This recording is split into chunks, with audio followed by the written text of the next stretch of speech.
আজকে নতুন আরেকটি ব্লগ ভিডিওতে আপনাদেরকে স্বাগতম। আজকে আমি পুডিং বানিয়ে নিব, তারই প্রস্তুতি চলছে। আসসালামু আলাইকুম এভরিওয়ান, কেমন আছেন? আশা করছি সবাই ভালো আছেন। আমিও আমার ফ্যামিলি নিয়ে ভালো আছি আলহামদুলিল্লাহ। তো এখানে এই যে আমি পুডিং বানানোর প্রস্তুতি চলছে। আসলে আমরা পুডিং বানাতে পারি না এরকম খুবই কম আছে। সবাই আমরা মোটামুটি পুডিং বানাতে পারি, আর পুডিংটা আসলে সবারই ফেভারিট একটা খাবার আমার মনে হয়। তো এখানে আমি 1 কেজি দুধে জাল করে এখানে হাফ কেজি করে নিয়েছি। আর এখানে আমি ক্যারামেলটা করে বাড়িতে সেট করে নিয়েছি, তাই একটু হাত দিয়ে চেক করে দেখলাম, উঠে আসেনি, একদম পারফেক্টভাবে ক্যারামেলটা করা হয়ে গেছে। তো এখন আমি এই ক্যারামেলের উপরে তারপরে ডিমের মিশ্রণ আর দুধের মিশ্রণ দিব। তো এখানে আমি ডিমটাকে একটু ফেটিয়ে নিচ্ছি, বেশি ফেটানো যাবে না, তাহলে একটা ফর্মি ভাব চলে আসবে, যেটা ফর্মি ভাব করা যাবে না। আর দুটো ডিম, আর এখানে আমি হাফ কাপ চিনি নিয়েছি। তবে টেস্টটা কম বুঝে আপনারা মিষ্টি যদি কেউ কম খান তাহলে কম দিতে পারেন, বেশি খেলেও আপনারা বেশি দিতে পারেন, এটা যার যার টেস্ট অনুযায়ী। তো আমি এখানে দিয়ে নিলাম, দিয়ে একটু নাড়াচাড়া করে নিয়েছি। চিনিটা ভালোভাবে মিশিয়ে নিতে হবে, না হলে একটু পানি পানি ভাব থেকে যাবে।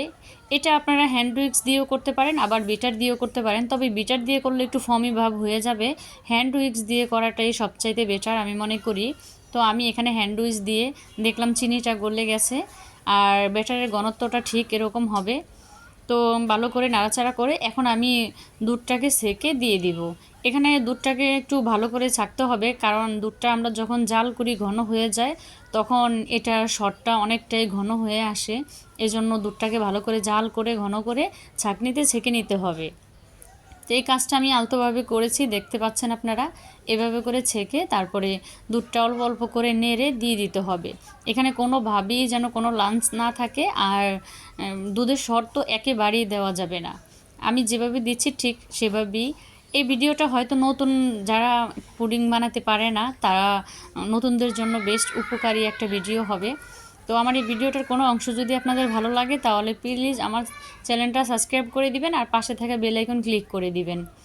আর আপনারা আমাকে সুন্দর সুন্দর কমেন্ট করবেন, আর লাইক শেয়ার করবেন, তাহলে নতুন আরেকটা ভিডিওতে আপনাদের সাথে দেখা হবে। তো এখানে আমি ভালো করে ছেঁকে নিয়েছি, আমি এটা দুবার ছেঁকে নিয়েছি, যেহেতু ডিমেরও একটা মিশ্রণ থাকে। এখানে ভ্যানিলা এসেন্স দিয়ে নিচ্ছি। এখানে পরিমাণটা বলার কিছু নেই, 1-2 ফোঁটা দিলেই হয়ে যায়, যেন ডিমের কোনো একটা গন্ধ না আসে। যেহেতু এখানে ডিমটা কাঁচা, সে গন্ধটা দূর করার জন্যই আমরা এখানে ভ্যানিলা এসেন্সটা দিলে অনেক সুন্দর একটা ফ্লেভার আসে, আর খেতেও ভালো একটা টেস্ট পাওয়া যায়। তো আমি এখানে আরেকটু নাড়াচাড়া করে তারপরে আমি ক্যারামেলের উপর সেট করে নিব। আর আমি পাশের চুলায় পানি গরম ফুটন্ত দিয়ে দিয়েছি, তারপরে আধা ঘন্টার জন্য লো ফ্লেমে হিটে তারপরে এটারে আমরা পুডিং বানিয়ে নিব। তো আমি এখানে যে ঢেলে নিচ্ছিলাম, এখন আমি চুলায় দিয়ে নিব। অপেক্ষা করে 30 মিনিট পর এই যে চলে আসলাম পুডিংটা নিয়ে।